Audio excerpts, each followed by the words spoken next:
Hello friends, ഇന്ന് നമുക്ക് cardboard വെച്ചിട്ട് ഒരു ക്രാഫ്റ്റ് ചെയ്താലോ.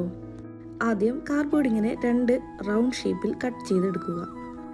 അതിനുശേഷം കുറച്ച് ഷേപ്പുകൾ വരച്ചു കൊടുക്കാം. ഇന്ന് നമ്മളിവിടെ ചെയ്യാൻ പോകുന്നത് ഒരു എസ്തെറ്റിക് ആയിട്ടുള്ള ഒരു ഡ്രോയിങ് ആണ്. ഞാൻ ആദ്യമേ ഇത് വരച്ചു വെച്ചിരുന്നു, പക്ഷേങ്കിൽ കളർ അടിക്കുമ്പോൾ ഇതൊക്കെ മയഞ്ഞു പോകാനുള്ള സാധ്യത ഉള്ളതുകൊണ്ട് തന്നെ ഞാൻ അതിൻ്റെ മേലെ കൂടി തന്നെ ഓരോ കളറുകൾ കൊടുത്തതിന് ശേഷം പിന്നെയും കൈകൊണ്ട് വരച്ചതാണിത്.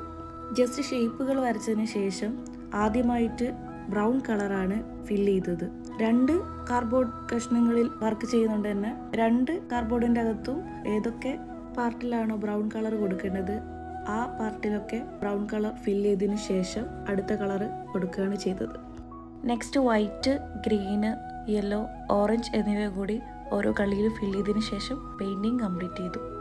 നാട്ടിലെ അക്രിലിക് കളർ കുറേ ഞാൻ ഇവിടെ അന്വേഷിച്ച് നടന്നെങ്കിലും എനിക്കത് കിട്ടിയില്ല. സോ ഞാൻ കുറേ കടകൾ കയറി ഇറങ്ങിയതിന് ശേഷം ഒരു കടയിൽ നിന്ന് എനിക്ക് അക്രിലിക് കളർ എന്ന് പറഞ്ഞിട്ട് ഞാൻ കണ്ടപ്പോൾ വാങ്ങിയതാണ്. ബോയ്ക്സ്വാൻ എന്നൊരു കളറാണ് കിട്ടിയത്. ആ കളർ നോക്കുമ്പോൾ അത്ര എന്താ പറയേണ്ടത്, ഒരു 2-3 കോട്ട് അടിച്ചാലേ കളർ ആവുന്നുള്ളൂ. സോ ഒരുപാട് നേരം ഇരുന്ന് കുറേ നേരം ലെയറായിട്ട് കളർ അടിക്കേണ്ടി വന്നു. അതിനുശേഷം ഇതുപോലെ ഓരോ കള്ളിയും ഫില്ല് ചെയ്തെടുത്തു. ഈ കളേഴ്സൊക്കെ ഉടക്കിയതിന് ശേഷം ബ്ലാക്ക് കളർ ഉപയോഗിച്ച് കുറച്ച് ലീഫുകൾ വരക്കാൻ തുടങ്ങി.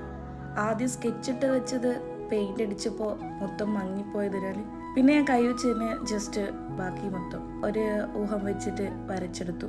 2 കാർഡ്ബോർഡിലും ഡിഫറെൻ്റ് ആയിട്ടുള്ള ഷേപ്സ് വരച്ചിട്ട് സെയിം കളേഴ്സ് വെച്ചിട്ട് തന്നെ ചെയ്തത് തന്നെയാണ്. സോ ഓരോ കളർ എടുക്കുമ്പോഴും 2ലും അത് 2ഉം എടുത്ത് ചെയ്തതിന് ശേഷമാണ് അടുത്ത കളർ ഞാൻ യൂസ് ചെയ്തത്.